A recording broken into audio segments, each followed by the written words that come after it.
What's up, you guys? We're going to be talking about Tony Ferguson today. We're going to try to get this man a win because he is becoming a shell of his former self. But I still think he's a decent fighter, to be honest with you. But he's got so many problems. He's got an IQ problem. He's a bit washed right now. He just doesn't make the best decisions. He used to rely on toughness and craziness, and he's never really been training right. You know, he's never had a full training camp. Like, I think he needs a real place like ATT or something like that to fully rise him up, and he should have been molded somewhere there instead of fighting wooden dummies in his backyard. You know what I mean? But he may be a shell of his former self, like I said, but in his most recent fight, he got battered up. That's whenever Kid Rock and stuff and Donald Trump were at the fight, watching him getting beaten up by Patty right there. But he mostly got out-wrestled, to be honest with you, and manhandled, but he still got some hands a little bit. The thing is, though, he's getting outstruck by wrestlers. Like, even in that Michael Chandler fight, he looked good, but eventually he just succumbed to the front kick of doom, you know? Toughness and craziness, that's not enough these days. People are too skilled. And I still think he's got a little bit of skill, but like I said, he's extremely washed. In his pattern of things, he's actually up for a KO right now, to be KO'd. Decision, and then a KO, unfortunately. So let's hope that pattern doesn't persist. The best chance is against somebody with worse striking and a lower fight IQ, in my opinion. But I'm going to go over some people that he could possibly face. I'm going to start with people I give him the least amount of chance against, and then I'm going to give him the most amount of chance at the end. So the first person I'm going to bring up is RDA. I think that he might actually have a chance against RDA. RDA might be hitting that point where he's finally hit the wall, and he's too old now. He looked, but RDA honestly fights like a younger man. He looks like a younger man a little bit. He's still a great fighter for how long he's been in this. He most recently lost because he got spammed. The other person did takedowns. I believe it was Gamrot. Let's see here. Yeah, it was Gamrot. Just spam takedowns for the most part, but RDA is always good everywhere, but he's got a problem with takedowns. If you look at his stats, you notice when people start taking him down, he starts losing. And I think people exploit that quite a bit. Could Tony exploit that? I doubt it, because Tony's not strong enough, to be honest with you. That's one thing. Tony needs to eat more cheeseburgers. I know, but he's just a little bit too skinny for this. But I know that's his advantage because he's taller and lankier, and he's trying to pull a Sean O'Malley on us, but it doesn't really work out in his favor for some reason. He looked good in the striking against Gamrot. RDA did. Like I said, he fights young. He finds himself on his back too much, RDA does. You know, so that's why I thought he might have a chance against Tony, but Tony's always finding himself on his back too, you know, to be completely honest. I'd give Tony a 15% chance because they're both older, and this is just based on RDA hitting the wall. But I think RDA would still win, obviously, but this person I'd give him a chance against, at least a 15% chance.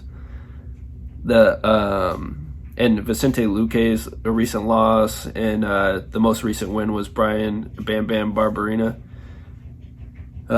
Kudos to him for that, but I don't know. He falls short when people start taking him down.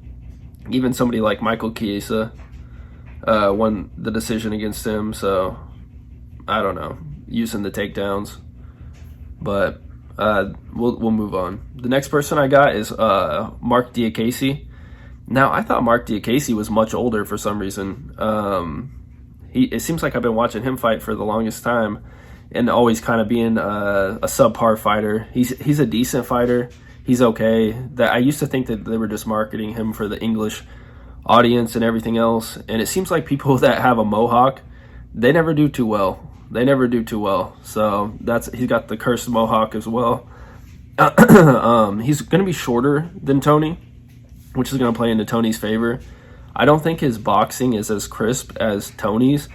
I think he's got really good, well-rounded skill and good striking. But I just like Tony's striking a little bit better, mixing it in with the elbows, and he's got more violent striking. Tony does. Mark isn't that dangerous. Honestly, he only wins by decision, so that makes Tony pretty safe in this position. His last KO was in 2017. It's not the worst age gap for Tony, but I thought it was going to be a bigger age gap there, or a more similar age gap, I'm sorry. But Tony has been fighting 5 years longer than Mark, so he's still got the more miles, and he's going to be more washed than him. And honestly, Mark looked good in his last fight. He was very active in it. He loses to decent fighters like Hooker, Close, Fiziev. That's kind of where his ceiling is. He loses to Johnson even, and everything else, but I think Tony lost to Johnson as well. I give Tony about a 20% chance against Mark. Let's see Mark's record real quick. Let me double check. Yeah, he's coming off a win though, a split decision win, and I don't know, he's been losing to some of the upper echelon type fighters. Not even upper echelon, really, just the decent fighters, I would say. He loses to, so like I said, I give him a 20% chance against somebody like Mark. Claudio Puelles is going to be the next person. Tony's going to have a 4-inch reach on Claudio.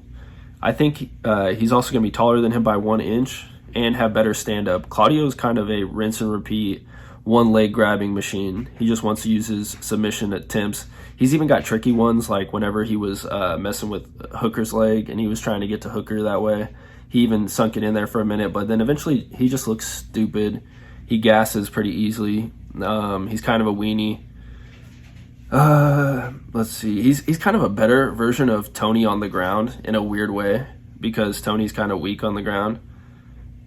He just is always looking for submissions and not doing ground and pound. And like even in the Hooker fight, it almost looked like WWE at 147 in the first round, because the Hooker could have obviously been punching him in the face while he was grabbing his leg, and he doesn't. And then later in the fight, Claudio loses by a leg or a body kick, and it's just like, it's so fishy. But whatever. I would actually say that he has a chance against this Brazilian. Is he Brazilian? I don't know, but he's kind of a diva, and I think he fights a bit like it's a spar all the time. Like I said, non-stop single legs. He even pulls guard, which I hate when somebody pulls guard. That's just the weeniest thing. Even when Charlie Olives pulls guard, I don't like that. I'm actually going to give Tony a pretty good shot in this. I put about a 40% chance to beat this guy, but sometimes I think 50%. I'm not going to lie. I think he would sun this dude a little bit, Claudio. So Claudio's a bit overrated. Let's double check his record real quick. Yeah, he's coming off a couple different losses. One of them being the KO kick. His most recent win is Clay Guida. At this point, Clay Guida's not that great, but we'll get into the next two real quick.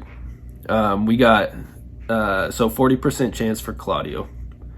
The next one, we got Terrence McKinney. He's smaller than Tony, which is good. He's like a glass cannon. He's either he relies on his God-given ability, not his skill. Tony has more skill and more craft than he does. He's like a worse version of Kevin Lee. He recently got destroyed, and I'm sure that PTSD is going to be similar to Tony's, or even worse, because it's much more recent. He's kill or be killed, like I said. He's a glass cannon. He's good at being knocked out, can dish good knockouts, but he got destroyed in his last fight with that kick. Beat Frivola, which makes me think Tony has a chance against Frivola too, but Frivola's gotten a lot better, and he's shown higher areas, I guess. Frivola beat Drew Dober and everything else. But he got recently rocked, so who knows. But staying on Terrence McKinney here, never been to decision, so I think Tony could find a way to get that decision win.